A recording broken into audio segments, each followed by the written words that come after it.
महाराष्ट्र की महाविकास आघाड़ी सरकार कल काफी मशरूफ थी बीजेपी के दोषारोपण गिराने में। इसी वजह से तो कल पूरे महाराष्ट्र को बंद कर दिया गया था। आखिर क्यों न किया जाए, यहाँ पर राजनीतिक मुद्दे जो आ जाते हैं, राजनीति को किस तरीके से मुनाफा पहुंचाना है, ये बहुत ज्यादा महत्वपूर्ण होता है।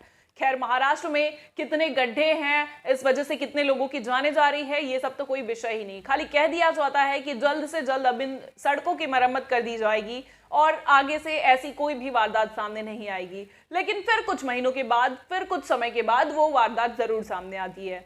अगर बात की जाए रेप केसेस की, तो इन दिनों महाराष्ट्र में जो रेप केसेस बढ़े हैं, यहां पर महाविकास आघाड़ी सरकार ने बिल्कुल भी चुप्पी साध ली है। यहां पर उनका कोई भी बयान नहीं आया है। बयान सिर्फ ऐसे समय पर आता है जैसे बात कर ली जाए महाराष्ट्र बंद की।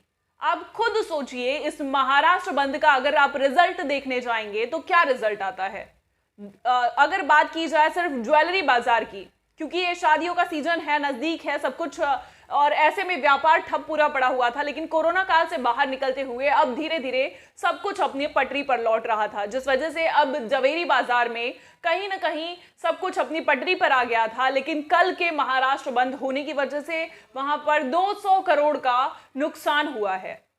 सिर्फ कल की बात है ये, और वो भी सिर्फ जवेरी बाजार की बात है। अगर पूरे महाराष्ट्र की बात की जाए तो ना जाने कितना नुकसान हुआ होगा इस बात का। लेकिन खैर, सरकार को इससे क्या पड़ा है, सरकार को तो सिर्फ राजनीति करनी है।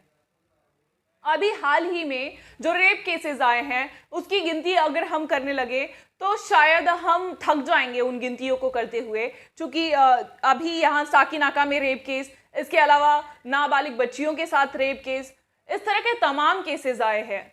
उस पर क्या मात्र शक्ति कायदा निकाले जाने से लड़कियों को इंसाफ मिल सकता है? उस पर अमल कब किया जाएगा? इस नियम को वाकई में असल मायने में धरातल पर कब लाया जाएगा? जब हाथरस में गैंग रेप हुआ था एक लड़की पर, तो वहां पर बोलने के लिए शिवसेना सरकार सबसे पहले आगे आ गई थी और उन्होंने सख्ती कायदा बनाया था कि अगर महाराष्ट्र में इस तरीके का वारदात होता है तो हम बिल्कुल भी चुप नहीं बैठेंगे और बहुत ही तत्कालीन निर्णय लेंगे। खैर, यहाँ पर केस तो फास्ट ट्रैक में चलाया गया, पुलिस ने अपना काम बखूबी किया, पुलिस ने जल्द से जल्द उन आरोपियों को पकड़ लिया। अभी हाल ही में पुष्पक ट्रेन में हुए हादसे के बारे में बात करें तो इन सभी मामलों को अगर देखा जाए तो आरोपियों को जल्द से जल्द हिरासत में लिया गया है। लेकिन क्या बस इतना ही काफी है? इस महाराष्ट्र बंद के फैसले से अगर किसी का नुकसान हुआ है तो वो सिर्फ आम जनता है। लेकिन सरकार को इससे कुछ लेना देना नहीं है।